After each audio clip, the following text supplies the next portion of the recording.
Hard work, efficiency, and shocking. All three of those words are words that would describe the start to the 2022 Utah Jazz season. The Utah Jazz, as any NBA fan has known recently, they have been one of the best storylines in the entire NBA, as they have started off 10-4 and currently sit at the number 1 seed in the Western Conference after an offseason where they made moves that many thought, including myself, that would make them a much worse team. They traded their two faces of the franchise, they traded away other good role players, and in return they got a whole bunch of young guys and draft capital to build for the future. And honestly, you would have been hard-pressed to find even the most diehard of Utah Jazz fans saying anything but tank for Wembanyama. But now 14 games in this season, they find themselves at a 10-4 record and sitting at the number 1 seed in the Western Conference right now. This is one of the most shocking starts we've seen, and to even dive a little bit deeper into this extremely hot start they have gotten into themselves into, if you look at some of their losses, it's kind of impressive. They have one really bad loss to Houston, who, although Houston is one of Houston's only 2 wins on the season currently, but the other 2 losses that they have in Denver and Dallas, those are 2 teams, one supposed to be a contender in Denver, and then Dallas has Luka Doncic, probably the MVP of the league this year, and one of the best players in the league at this point, and also just a very good playoff level team that they lost to. So both of those are respectable losses, and then their last one, most recent one, was their last game, which was the Washington Wizards, which just was a kind of wishy-washy game. Kristaps had a very good game, Kispert had a very good game, and just a whole bunch of people had really good games,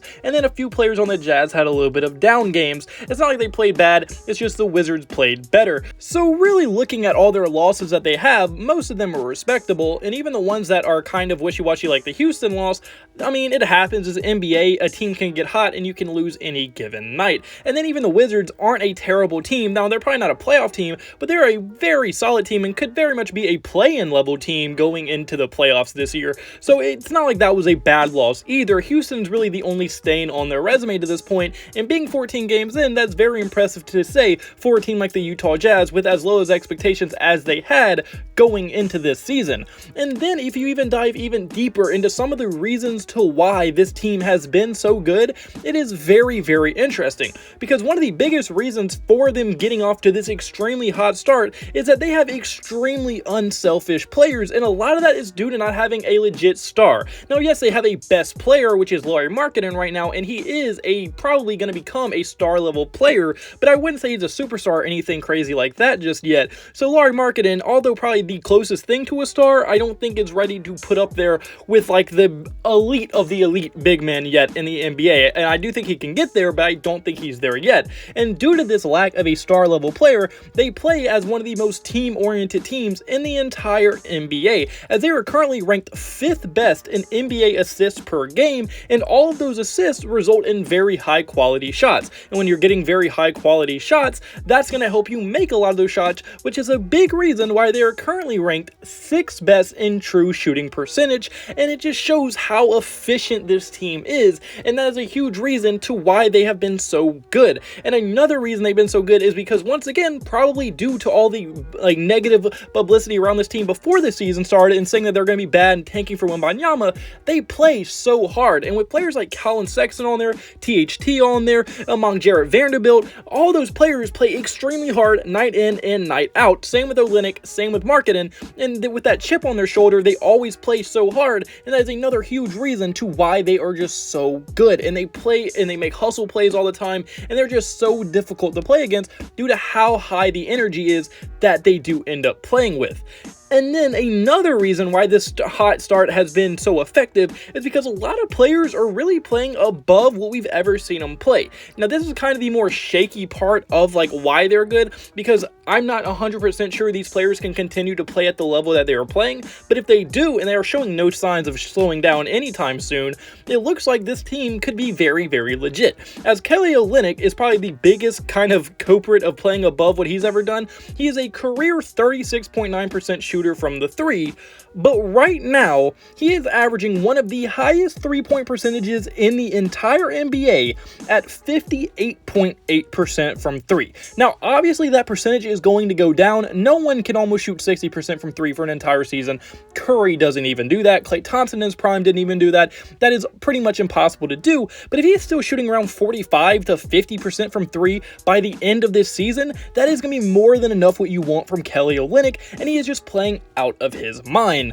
And then moving on to the star of the team, Lauri Markkanen, he is having by far the best year of his entire career, as he is currently averaging 22 points per game, 3 assists per game, 9 rebounds per game on 52% shooting from the field. And the reason this is such a crazy stat line from Lauri, because he's been very good his entire career, and that's a big reason why 4 out of the 5 seasons before he came to the Jazz, he averaged the same amount of minutes he's averaging right now. But the weird thing is, although he's always been solid and very good, he's never even came close to putting up the numbers he is currently putting up with the Utah Jazz. And I think a big reason for that is it's the first time that Lauri has actually been the man on a team. He's never been that before. He's always been getting high minutes, but he's never been the absolute main focus star of a team like he is right now. And he is absolutely excelling in it. And I think a big part is due to the system that Will Hardy has created around Lauri and the rest of the team to why he is playing so damn good. And I do think as people get more and more film on him, the efficiencies and some of the numbers may go down a little bit, but I do think Lauri is a very good player, and he is always going to be putting up very impressive numbers as long as he is the main guy on the Utah Jazz, which I'm sure he will be for the foreseeable future. And now the next guy that I want to get for his video is going to be Jarred Vanderbilt. And Jarred Vanderbilt, he is really just kind of really excelling in one part that he used to not. He's always been a very good defender, but the knock on him ever since he was in Minnesota was that he is a terrible three-point shooter. And that was very true for the 2 seasons with the Timberwolves, as in those 2 seasons, he shot 20% from 3 and 14.3% from 3. So he was a very bad three-point shooter with the Timberwolves.